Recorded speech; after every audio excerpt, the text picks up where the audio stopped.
Am I overpaying for car insurance? Hi, I'm Jeff Williams, owner of Armor Insurance Agency in Miles City, Montana. Most people overpay for car insurance for one simple reason. They assume their rate only changes when they change something. But insurance is constantly being recalculated. Nationally, the cost of insurance claims has risen sharply. Cars today are far more complex to repair. A bumper isn't just a bumper anymore. It can include sensors, cameras, and electronics. Even a low-speed accident can now turn into a large claim because of repair complexity.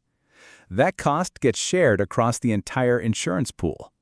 Your personal rate can also change based on things like tickets or accidents, loss of discounts, adding a vehicle or driver, or moving to a different zip code. Insurance rates don't increase randomly. They change when risk changes, both in your life and across the market. So how do you know if you're overpaying?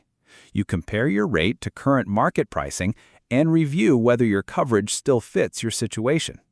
In Montana, average full coverage is about $2,395 per year. If you're significantly above that with a clean record, it may be worth reviewing.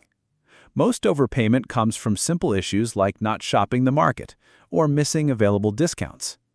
If you're wondering whether you're overpaying for car insurance, let's take a look together. Call Armor Insurance Agency at 406-416-1096.